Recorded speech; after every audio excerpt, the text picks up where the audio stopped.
thanks. I now wish to move us to WA, so Senator Brockman might be interested, and the Western Ringtail Possum, which has recently been uplisted to critically endangered. Just when you thought it was safe. No, we never know it's safe as long as Senator Rice is here. Thank you. So, noting that the Western Ringtail Possum has recently been uplisted to critically endangered, I'm wondering how the department and the regional forest and the negotiation over the extension of the regional forest agreement, or the given the WA regional forest agreement is up to be extended or rolled over next year, how is this being taken into account? We haven't really taken it into account yet, Senator, only because we are in very early stages of discussion. The discussions have really been focusing on the process and timing and accessing information and data and consultation. We haven't got into the actual content yet. That's the only reason why. Right. So there is, can I confirm that there is logging occurring within the areas that have been identified as Western Ringtail Possum habitat? I'm sorry, I don't know that off the top of my head. Would you like me to take it on notice? Look, you could take it on notice, but I'm pretty sure that that's the case. Okay. Well, you didn't need to ask the question. No, well, you wish me to ask questions rather than just noting Of course, this and you're information. doing just fine, Senator. So, given that there is the information, and indeed the information that's in the conservation advice that led to the uplisting of the Western Ringtail Possum, notes logging as one of the threatening processes, will the Commonwealth be calling upon the WA government to immediately cease logging in the areas that are identified habitat of Western Ringtail Possums? I don't know very much about this possum and would need to talk to my colleagues in environment, but they haven't expressed to me at all that we would be doing anything like that. I'm not sure if a recovery plan is being developed or what the conservation advice says. So I do have to admit I don't know very much background about this species. But it wouldn't be my expectation that we would be demanding that, no. We will follow the appropriate processes that are relevant to the requirements under both the EPBC Act, the RFA and the commensurate state legislation. Just reading through the conservation advice, the two recommendations related to logging that I've identified are to inform timber harvesting activities. So this conservation advice should inform timber harvesting activities so as to ensure key habitat areas are maintained, and implementation of forest management practices that ensure the maintenance and protection of high quality Western Ringtail Possum For the habitat. assistance of everybody, are you making reference to a document or a paragraph in the document? I'm making reference to a document that I've got online here, which is the Okay, conservation advice leading to the uplisting of the possum to be critically endangered. At the very least, could you identify... I'm pretty sure I already did that, Chair.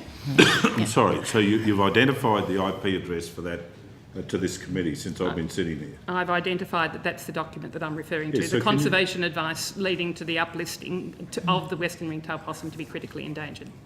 Yeah, but what you just read out did not say cease logging. It said that there were actions that needed to be taken. Yes, to ensure the maintenance and protection of high-quality Western Ringtail Possum habitat, and, So, I mean, and you to can't... ensure key habitat areas are maintained. Indeed, but you cannot extrapolate what you've just read into requiring the cessation of logging. That is just a bridge too far. No, to ensure the protection. Yeah, okay. Well, I'm just saying sure that I there's agree many with your ways to do statement in terms of and meeting our obligations under the necessary legislation. And however, I don't believe that what you've just read out says that logging needs to be ceased. How Ms. Lauder, Well, you can clear that up. what's the period Does of... the document, so that we can clear this up, does the document recommend that logging cease? The document recommends that key habitat areas that are maintained. Yes. And that we need to have forest management practices that ensure the maintenance and protection of high-quality western ringtail Yes, possum habitat. yes, so that's good. But your reference earlier to a recommendation to cease logging, is that I did not from make that that document? recommendation. I asked whether the Commonwealth was going to be requesting that of the Western Australian Government. And I think you can take And the it answer was no. No. That's right. So I now wish to move on and say, what's the period of time that the decision-making is likely to take place before the forest management practices will be informed? You know, how long's the period of time that's likely to take place? As far as between the uplisting of this species and the prescriptions, etc. I don't know. I would imagine Department of Environment and Energy colleagues are working very closely with the Environment Department and Forestry departments in Western Australia about the prescriptions that would need to be considered to actually action that conservation advice. I will need to follow up with them and get an update on how long that process would be and where they're up to. Will it be, within a year, would you expect? Because it's a different department, I would be guessing if I told you a time frame. So it's probably better that I take it on notice and follow up with the Department of Environment. I mean, certainly the experience in following other species at this stage, it seems that the period is usually more than a year. And in fact, once a species, as we discussed last estimates, once a species is listed, as for the greater glider, for example, there are 3 years before a recovery plan's required. Yep. Is this a concern to you, given that this conservation advice also indicates that there are only, the estimated population of the western ringtail possums is 3,400 animals, and the estimated population decline under current practices is greater than 10% over the next 10 years. So do you have a concern that the time that's going to be taken before... What I have a concern about, Senator Rice, is the fact that we have all these statements that are made in isolation. You've got 3,400 animals that are suggested remain in existence.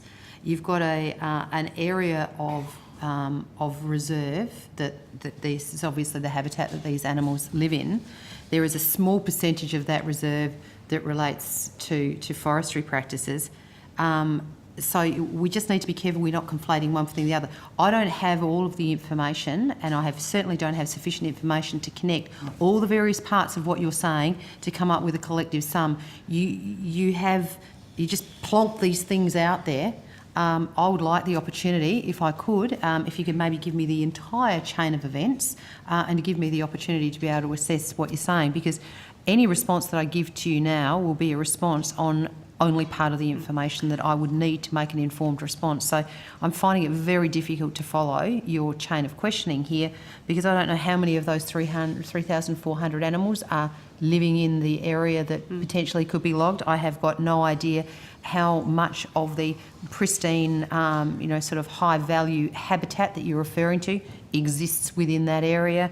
I don't know what the recovery plan objectives, if there are any, in relation to ensuring that there is a recovery plan for this particular animal. You really are just throwing things around with no capacity for any of us to really respond. So is there a case, given the population, the estimated population of 3,400 animals and that population decline, does the Commonwealth think that it would be urgent to review forest management practices to ensure the protection of the habitat? Well, if we accept the premises, the basis of the original part of your comment, which at this stage I don't have the evidence to do, then I could make an informed comment. But I need all of the... Yeah, so you're saying hypothetically, if this was the case, or on the basis of this piece of information I've thrown Minister, out there... it's a conservation advice that from Senator, from can the I finish, Commonwealth. please? You have not told me how many of these supposed 3,400 animals are living in the area that is potentially has a possibility of being logged. You haven't told me what amount of that area is logged annually, so therefore what the level of risk of the exposure to this animal is. You haven't told me what the amount of the so-called high-value habitat exists within the area that potentially could be logged. You are asking me to make an informed decision, which I'm sure you'll report in the media, on the basis of you just throwing one piece of information over there without any context or any substantiation. So with the greatest amount of respect, I am more than happy to have this conversation with you. I'm more than happy to find all the information that you're asking me to, but I'm not going to sit here and allow you to keep on trying to get a gotcha moment on me when you know that you aren't providing me with enough information to give you an informed response. What Minister do you think would be a reasonable time frame, given the circumstances of this possum, for you to make such an informed decision? I'm more than happy to work with you with the greatest Minister, amount that of wasn't my haste. question. What would you expect to be a reasonable time frame, given the circumstances, critically endangered possum, 3,400 animals, 10% population decline at least over 10 years, Senator, to make such an informed Senator, decision? please, Minister. Well, as long as it, Minister, please hold. We've got a lot of people who've got a lot of interest in the affairs this afternoon. Senator, if we were to ask these witnesses to remain, notwithstanding that we're coming to the end of outcome 1, to allow you time to, will you just please let me get to the end of the sentence before you shake your head? To allow you time to go back to your office and collect this research, these documents, this body of work that you want these witnesses to comment on, or these officials. Bring it back, we'll give them some time. We've got 9 hours before the end of the day. When they've had a chance, we'll bring them back and you can have open slather to continue your examination. Chair, I am quoting this research. I'm sure they very well know what this conservation advice is. Well, I can quote through you'll have a job when you leave threatening- politics the as a threatening clairvoyant. processes. If there are Anyway. a range of threatening processes. So here's I the- agree, here's- it's not here's- just logging. here's There's the- climate change, there's groundwater depletion, there's increasing temperature, land clearing and habitat fragmentation, feral predators, fire, tree decline and insect outbreaks, competition for tree hollows, and then logging. And drunken then we've got leprechauns. domestic dogs, ravens, myrtle it- rust. right. Under logging, the western ringtail possums are more We'll all abundant just sit in quietly unlogged until the forests, senator's finished. or where logging... You wanted me to quote some research. No, I didn't. Chair. That's not what I You said. said a great big long list of things that impact. No, let it go. Western ringtail fill possums time. are more abundant in unlogged forests or where logging has been least intense. Logging leads to local mortality, including via increased feral cat predation. Ongoing regulation of logging activities is required in multiple use areas to manage this potential threat. And the impact of logging is described as high, can halve the productive output of females. So clearly there needs to be a process. Hold on, Senator. The conversation's with me. I've just waited very politely for you to finish. Here's what's going to happen. From this point forward, every question you ask, where you state some scientific position and you don't have the documents provided to the witnesses, I'm going to rule your question out of order. And you can go until you're pink in the face. I won't blink. That's what we're going to do.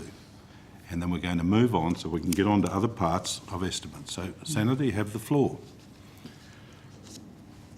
What is the time frame that the department expects to be in place in order to assess the impact of logging and so to implement regulation of forest management practices, given that logging is impacting upon the populations of the critically endangered western ringtail possum? As you listed before, there was a very long list of things that were impacting on this particular animal, many of which would, and many of the actions that would be required to come under either the Department of Environment or Western Australian agencies. So whilst we will play our part in the process, there will be other agencies in which that have to be involved. So I can only say that I will work at an expedient rate to ensure that we play our part in the overall assessment of what you're proposing needs to be done, but it's not totally within my control. So this isn't just the the Federal Department of Agriculture and Water Resources that will be being required to assist in what you are putting forward and as I say, we're only hearing you talking about it, but what you're putting forward as an issue. So, Minister, do you have an estimate of how long this process is likely to take? I can only say that I'll work as expediently as possible to get you a resolution as soon as possible. But as you well know, there is a very long process that's associated with dealing with these situations. And we've got a very long process, indeed. That's what I'm concerned about. Because we have to So- build a body of science and evidence. We have to make sure that all of the facts are considered, all of the impacts. We need to do the research. There's a lot of things that need to be done, as you well know. So, you know, trying to get sort of some gotcha moment where I'm saying I'm going to give you the answer next Tuesday fortnight is serving no purpose. All I can assure you is that there are very rigorous processes in place to deal with the situations such as you are referring to, and we, as the federal government, will ensure that we meet the requirements of the law as we are required to do so. And in the meantime, Minister, so the Commonwealth won't be asking for any change in logging practices until that research is That question's completed. been, hold on. No, That question has been asked and answered. Move to another question. Does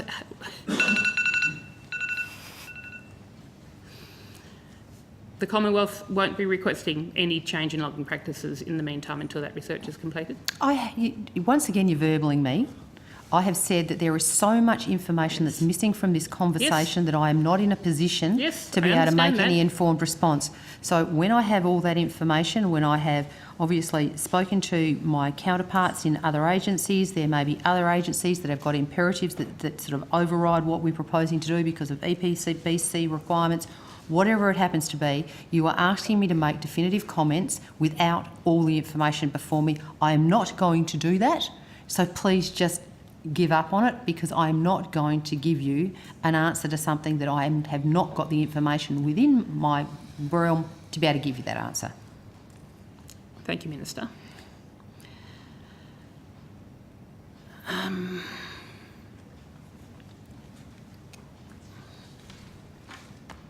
actually now like to ask some questions about the proposed paper for the Agriculture Ministers on climate change adaptation in agriculture.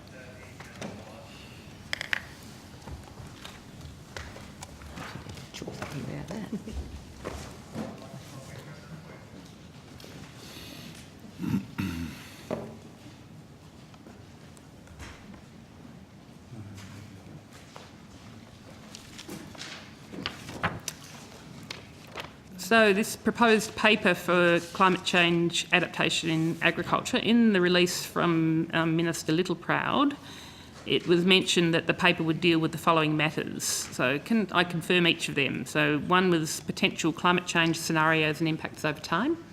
Correct. And analysis of risks and opportunities presented by climate change to agricultural industries. Description of current work on managing... Sorry, Ms Scully, the Hansard doesn't record silence. I think we're reading from the same release. Yeah. No, but you'll need to... The Senator has decided to read something that you've all got. You'll need to confirm it line by line for her. A description of current work on managing emissions in the agricultural sector. Yes, Senator. A stocktake of approaches to adaptation across jurisdictions. Yes, Senator. And proposed actions in a work program for a national approach to supporting the sector to adapt to climate change. That's correct, Senator. So when will this paper be presented to the agricultural ministers? That will depend on the scheduling of the next Agriculture Ministers meeting, but we are working along with Victoria to those timeframes. Right. And is there going to be a stakeholder consultation process on the paper? Victoria is leading the drafting of the piece of work, and that issue hasn't been canvassed between us and them yet. Right, okay. So you don't know whether submissions or whether it's open or closed to the public to have input into it? No, Senator. So would the Commonwealth like to see the public to be able to have input into this paper? Senator, I think it would be reasonable to expect that in providing Commonwealth input, we would be consulting our stakeholders. Okay. So, and who's going to sign off on the final paper before it's presented back to the Ag Ministers? It is a paper that's led by Victoria, and it's a paper that would be presented to Agriculture Ministers, but if it's collectively drafted, then you would expect sign-off by jurisdictions. So by all jurisdictions, so it would be... and is it planned that it would be released after that's presented to the Ag Ministers, to the public? That would be a matter for the Ag Ministers to decide at the time, I would imagine, Senator Rice. Okay, and what's the timeline of its development? So it's I don't have much to add to the release other than it's a paper for Agriculture Ministers, and we would expect it would time in with the next Agriculture Ministers meeting when that is scheduled. Yeah, certainly there was an expectation at admin that that the next admin, whether it's the final document, I would doubt. I would think it was probably would be reporting in draft format at the next admin. Right. And I note that, it includes a description of current work on managing emissions in the sector was a matter to be considered. So would this mean that the proposed actions and recommendations that come out of it will also relate to reduction in carbon emissions as well as adaptation? Look, I think based on the scope of what's just described there, the answer would potentially be yes. Right. And so either through this process or through the work that's being done by the Department of Environment and Energy, so is what's the work that's going on regarding sort of agricultural sector greenhouse gas reductions in line with the Australia's commitment to the Paris targets of reducing our overall carbon emissions by 26 to 28%. So in relation to this particular Agriculture Minister's piece of work? Or more Well, either broadly? through this or more broadly. So this is obviously one strand of work that will bring together a range of work underway in government in terms of the commitments to reach the Paris commitment. The responsible policy agencies, the Department of Environment and Energy. I know they've appeared separately, but obviously we have a strong interest in agriculture's contribution as part of. So what work is going on in the department at the moment with regard to reducing emissions from agriculture? So we have a range of work underway in terms of climate more broadly. It includes working with the Clean Energy Regulator, the Clean Energy Finance Corporation, and also with the Department of Environment and Energy on methodology related to methods under the ERF. So is the department responsible for coming up with strategies for reducing greenhouse gas emissions? Is it the Department of Agriculture's responsibility, or is there discussions with the Department of Environment and Energy for this work? It's a shared enterprise, Senator. We've talked about the two main areas of activity in this committee, mostly yesterday. The contribution the land sector is making through the Emissions Reduction Fund, which is the main policy instrument that the government has in this area, and the work being done by the various R&D corporations on this area. And we talked with MLA yesterday about their carbon neutral aspirations by 2030, but most of the R&D corporations have got some kind of activity underway in this area. So it's a shared enterprise both across the government and across the portfolio. Are there going to be? Is there a desire to set a target for greenhouse gas emission reductions across the agricultural sector? The government doesn't have any such policy at the moment. No. So no intention of setting a target. That would be a matter for the government. So, given we know that the stationary energy sector has been given a 26 to 28% reduction, and we know that that's the Paris target. So the implication of that is that all other sectors are also going to have a similar target. Do you feel that the work that's being undertaken within the department in terms of planning for greenhouse gas reductions from agriculture is going to lead to those sorts of level of reductions? I couldn't say that with any confidence, Senator, but I'm pretty sure as a result of this work that we've been talking about earlier, we'll have a credible answer to that question in the not too distant future. And then it would be your department that would be responsible for both designing what a policy would be? At a national level, most of the policy instruments that we're talking about are actually more in the hands of state governments, but one of the key points really that emerged from this conversation at the Ministerial Council and this paper is that this is really a shared responsibility between the Commonwealth and the states, and that's why we're doing it together. Do you agree that agriculture is a harder sector to decarbonise than the energy sector? I do. Yes. And has the department done any modelling on what a 26 to 28% reduction in the agriculture sector or CO2 equivalent reduction target would look like? Given current technologies and production systems, it would probably result in a similarly large reduction in production. Have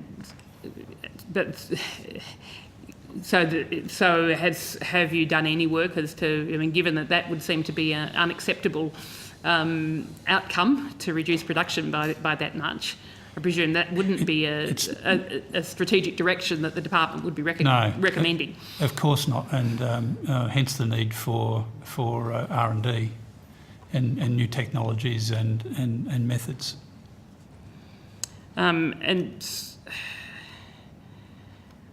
So what other areas other than reducing production is the department looking at in terms of having a reduction at that level within agriculture? Land use change and new technologies and production methods arising from R&D investments. And so, what sort of areas other than land use change? What do you mean by that? Well, I talked about the Emissions Reduction Fund, which is the government's main policy instrument in this area, and as you heard from the evidence earlier today, I forget the proportion, but a significant majority of the emissions reductions from the ERF have been achieved through land use change, so they've come from the land sector. And as we talked earlier, the livestock production sector through MLA is making quite significant investments in potential emissions reduction technologies and feeding regimes and so on. You mentioned the work of the Emissions Reduction Fund, but isn't the Emissions Reduction Fund winding up? There's no further allocations being made to it? There are funds remaining. I forget how much it is, but I think it's a couple of $100 million. We may be able to give you the number. But I think my understanding is there's probably sufficient funds for 2 more auction rounds. That's correct. And the next auction's on the 6th and 7th of June. So you'd be looking at that rather than changes in the type of, reducing the number of sheep or cattle, given the methane production from sheep and cattle? I think the point I was trying to make was without the development of new technologies, and I'm not saying what they will be, but Mr. Norton talked about feeding regimes and possible development of vaccines and that kind of thing. In the absence of those in the livestock sector, the main tool for reducing emissions at the moment is reduced production, and obviously that's highly undesirable in a world that has increasing appetite for food. So there's a global priority for the development of technologies which manage methanes from livestock production, and we're part of that. But I mean, certainly, given my understanding is that at the moment that methane production, enteric fermentation, is roughly 2/3 of our agricultural emissions. So are you hoping that new technologies are going to reduce, have that level of substantial impact, or are we going to be needing to look at reducing stocking rates to reduce our agricultural emissions? Well, I think the world is aiming for reduced emissions without reduced production, Senator, and we'll have a conversation in the future about the success of the current investments, but certainly MLA are putting a lot of effort into it, as are a lot of other countries. So most of these problems can be solved with enough effort. The other big emitter is agricultural soils, I understand, and so what steps is the government looking at to be reducing NO2 emissions from soils? Look, I'd have to. The main vehicle there would be research being done by GRDC, and I know they have a program, but I'd have to take on notice the contents of it. I mean, given that agriculture clearly, from this discussion, it's going to be very difficult. You're depending upon R&D to hopefully be able to reduce the enteric fermentation, and given, as you acknowledge, that agriculture is much more difficult to reduce emissions from than stationary energy.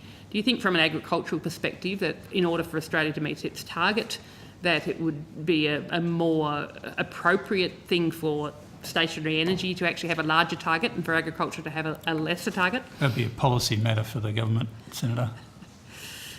But it's, do you see, how confident are you that agriculture will be able to reduce its emissions by 26 to 28% by 2030, which is what's implied by energy only having that 26 to 28%? I'm not willing to speculate on that, but what I can offer, the next time the committee convenes, I can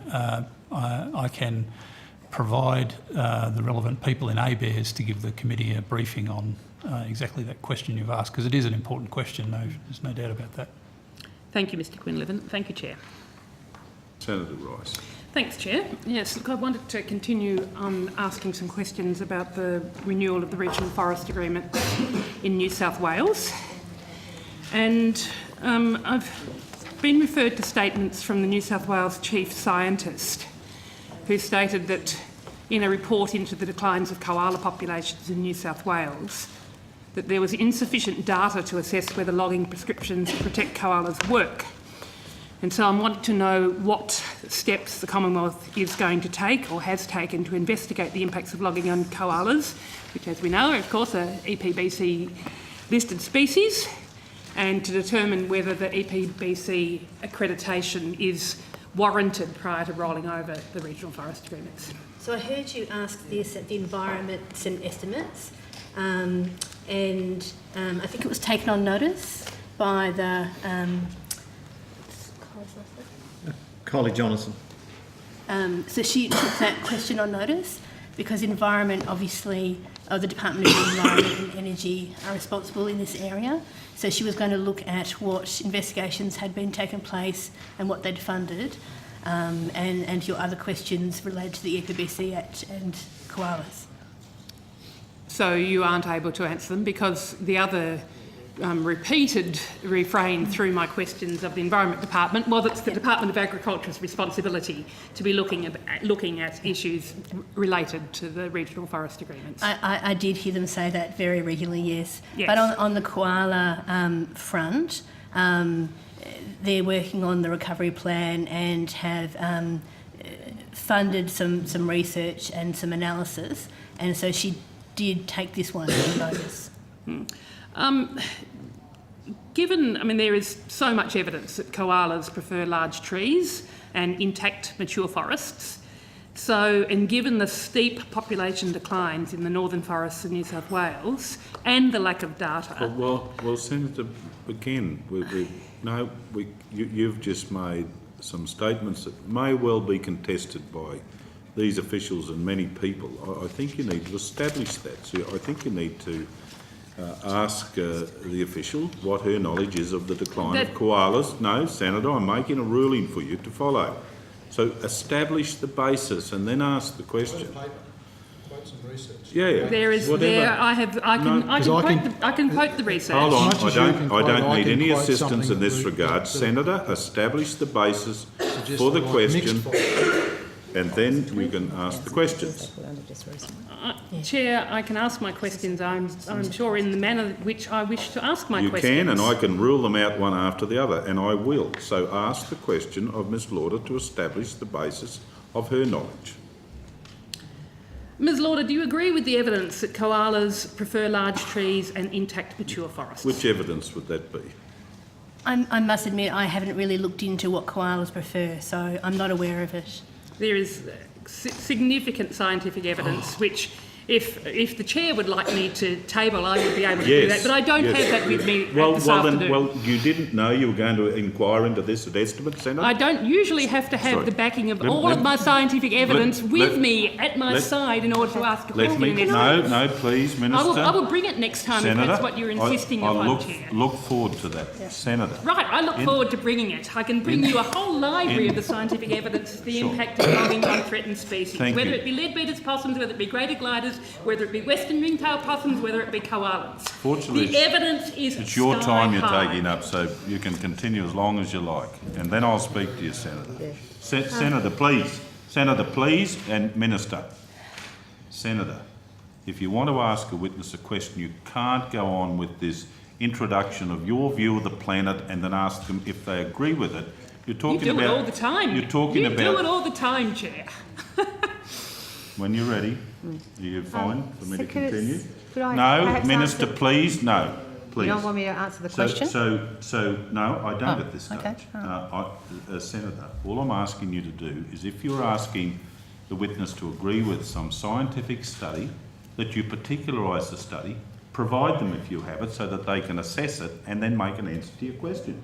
You can't just go and say the whole world Chair, thinks... I can refer you to considerable scientific Then study let's do that. I do not have with me at this moment. well, I'm that's- sure I could table it later on today. Anyway, that because the study question's is out of there. order. You don't answer that question. You're incapable. Senator, you have the call. I've been called incapable before.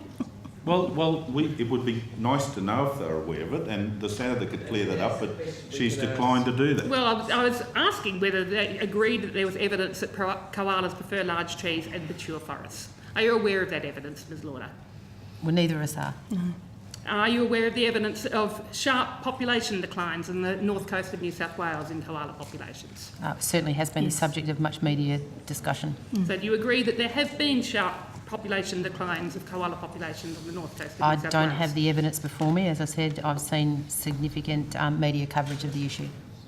What's your view of the evidence that the New South Wales Chief Scientist has indicated in her report that states that there is insufficient data to assess the efficacy of logging prescriptions? Well, what I would say is that since the RFAs have come into effect, we've seen a nearly doubling of the size of the amount of reserves that are now prescribed. And we only saw a couple of weeks ago the New South Wales government moved to put another 25,000 hectares of native forest under reserves, particularly citing the specifics of the koala issue that's been publicly reported. So I think, you know, as the Chair rightly points out, we need to be very careful we don't just go on making, you know, wild and outlandish statements, but suffice to say They that... are not wild and outlandish statements, please. Well, without... Minister, there is Let the Minister answer the question, and then you can disagree with it Okay. when you respond. Yeah, so, but what I'm putting on the public record is a matter of fact, and that is that the amount of reserve that has increased since the RFAs came into effect in New South Wales is a 95% increase in the amount of area that's under reserve. So I think, you know, the extrapolation of that obviously is that they have been very responsive to concerns and actions, and as I said last week, another 25,000 hectares was put under reserve with the express purpose of assisting in the recovery of the koala of which you are referring. Do you agree that, notwithstanding those new reserves, that there is a lack of data available to assess the efficacy of logging operations and logging prescriptions? Well, that wouldn't be our view. Our view very strongly is that that there is evidence, and that the broader consultation that's been undertaken would support the renewing of the RFA. Given that what the Chief Scientists have said, with the lack of data, and despite the Commonwealth's view that you can proceed with the RFA, will the Commonwealth comply with the precautionary principle by not signing a new or extended RFA until the data gaps identified by the Chief Scientist are filled?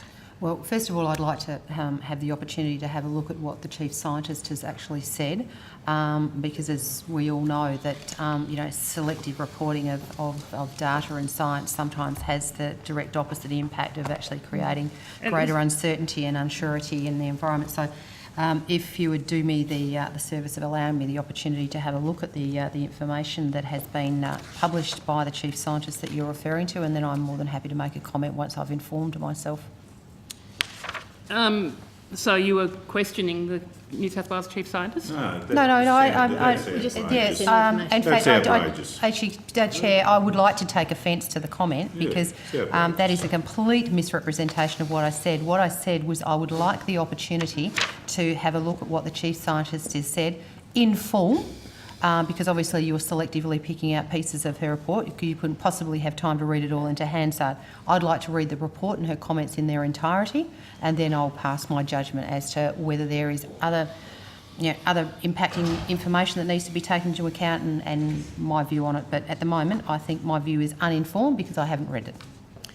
Minister, as far back as 1980, research by the then New South Wales Forestry Commission in the Eden area found that clear felling eliminates arboreal mammals from the logged area. There are proposed new logging laws in the coastal forests in northern New South Wales, the Integrated Forestry Operations Approvals, which propose to legalise clear felling where clear felling hasn't previously occurred. So what steps has the Commonwealth Government taken to satisfy itself that the New South Wales Integrated Forestry Operations Approvals will not impact upon EPBC listed arboreal mammals, including koalas and greater gliders? Okay, I'll get Ms Lauder to answer the details of that question.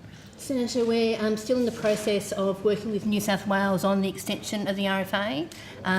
They are bringing up a range of people to Canberra in very early June to brief both myself and my team and also the Department of the Environment on what is looking like coming out of that integrated forestry operations approvals, as well as their whole forestry management system.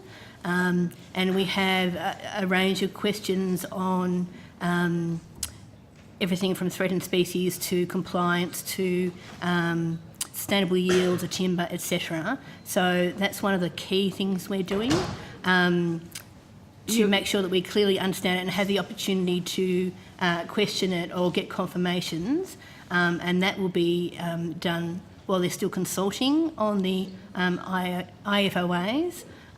So we have the ability to potentially influence that, but we won't be agreeing to extending the New South Wales RFAs until we are comfortable with what the changes will be through this process. So at this stage you're asking questions of the IFOAs? Yes. You are not providing assessment as to what the Commonwealth feels that the impact may be on the basis of scientific advice? At this stage we're trying to get a better understanding of what their plans are.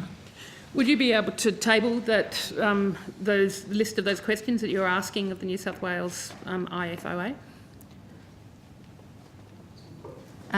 We haven't. We're working with the environment to, agree what they are right now. But I can't see why we couldn't. I can't table them right now though, because we don't have them right now. Would you like us to provide them on notice? Yes, please. Minister, the whole regional forest agreement process and the accreditation of it under the EPBC Act is based on the idea of ecologically sustainable forest management. Is that correct? Correct. That's correct. And ecological sustainable forest management's defined, I understand it, as the management of forests so that they are sustained in perpetuity for the benefit of society by ensuring that the values of forests are not degraded for current and future generations. So you would accept that definition? Mm-hmm. It's from Commonwealth documents.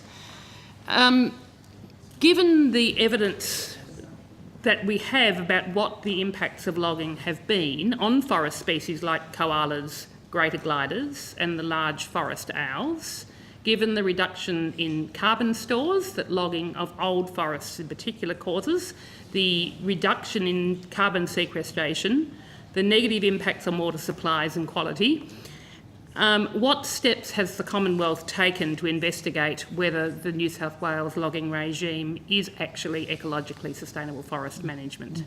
Well, I mean, obviously you know that I'm about to say that I don't accept the basis or the premise on what you've just said, and that, you are once again quoting from, so-called,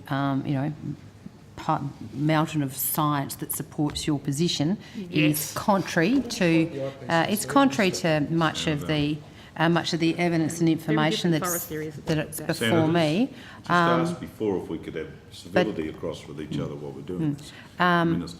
So I mean, obviously the federal government is undertaking a series of actions, which Ms Lauder has just run through with you, to satisfy ourselves that we are meeting the conditions under which we are obliged to do under the rules and of the RFAs. So I can't support your comments because I don't think that they are they reflect the existing situation. So you disagree that the logging that's occurred under the Regional Forest Agreement has impacted on forest species like koalas greater gliders, Well, I mean, large if you want forest owls? If you want to take a term impact, I mean, you know, forestry by its very nature interacts with things.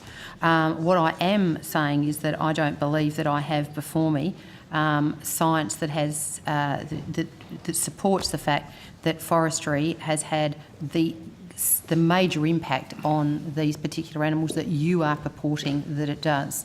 So, I mean, certainly, you know, unquestionably, forestry impacts. But whether that long-term sustainability of the industry is impacted or sustainability of things that are impacted on by it, well, then I would question that. But, you know, don't try and put words into my mouth. In